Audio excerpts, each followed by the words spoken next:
आज के इस वीडियो में आपको हम ये सवाल बताने वाले हैं जो कि आपके स्क्रीन पर है। ये काफी इंपॉर्टेंट सवाल है, तो जल्दी से आप इसको देख लीजिए। कहीं ऐसा ना हो कि बोर्ड एग्जाम में ये सवाल आ जाए और आपकी छूट जाए। तो बस 2 मिनट का समय लगने वाला है। आप 2 मिनट में इस सवाल को बिल्कुल आसान भाषा में सीख सकते हैं। तो यहां पर देखिए, जब भी आपको ऐसी सवाल बोर्ड एग्जाम में आएगी तो सबसे पहले आपको क्या करना है, सॉल्व डालना है। आप सवाल को एक बार लिखिए, क्या दिया है सवाल को, 1/√2। लेकिन यहां पर ध्यान दीजिएगा, नीचे रूट नहीं होना चाहिए। तो ये बटे में रूट है, तो ऐसे कंडीशन में आप इसका परमेयीकरण कर दीजिए। तो 1/√2 का हम कर देंगे परमेयीकरण। क्या करेंगे, परमेयीकरण कर देंगे। तो परमेयीकरण को सॉल्व करेंगे तो √2 ही करना हो जाएगा। √2 2 का 2 से कराएंगे, जब रूट दोनों में लगा हो तो 1 2 आपका बाहर हो जाएगा।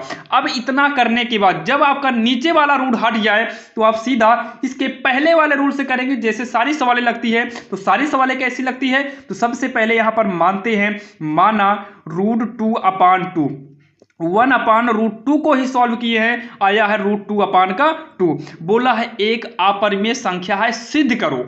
ये मतलब सिद्ध करने को अपरिमेय बोला है। जब यहां पर हम मानेंगे तो माना √2/2 एक परिमेय संख्या है। क्या मानेंगे, परिमेय। इसके विपरीत मानना है, अपरिमेय बोला है तो आप परिमेय मानिए।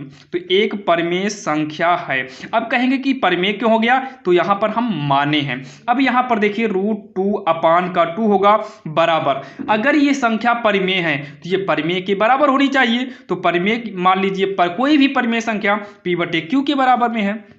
लेकिन याद रखिएगा, नीचे जो हर है यानी कि Q है, ये 0 के बराबर नहीं होना चाहिए। ये आपको साइड में दिखाना पड़ेगा। अब इतना करने के बाद आपको केवल पूरी कोशिश करनी है कि इक्वल के पहले रूट के अंदर वाली ही संख्या बचे। तो इक्वल के पहले रूट के अंदर 2 है, तो यहां पर केवल रूट के अंदर 2 को ही बचाना है।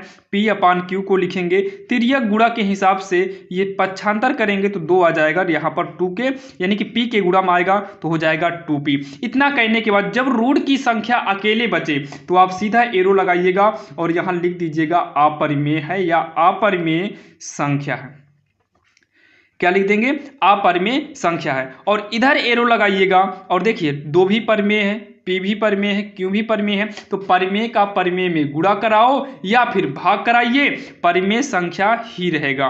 तो यहां लिखेंगे परिमेय संख्या है। इतना करने के बाद जब दोनों अपरिमेय परिमेय हो जाए तो इक्वल के पहले अपरिमेय, इक्वल के बाद परिमेय कैसे हो सकता है, एक तरफ अपरिमेय एक तरफ परिमेय, इसका मतलब ये एक दूसरे का विरोध करेंगे। तो यहां पर लिखेंगे ये विरोधाभास होंगे, ये विरोधाभास होंगे।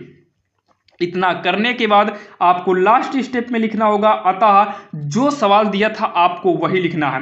तो सवाल में दिया था 1/√2 दिया था, तो यहां पर हम लिखेंगे 1/√2 एक अपरिमेय बोला था तो लिखेंगे अपरिमेय। वहां पर हम सॉल्व करते समय माने थे परिमेय, यहां पर हम परिमेय माने थे सॉल्व करते समय, लेकिन यहां पर जब लास्ट में करेंगे तो अतः 1/√2 एक अपरिमेय संख्या है।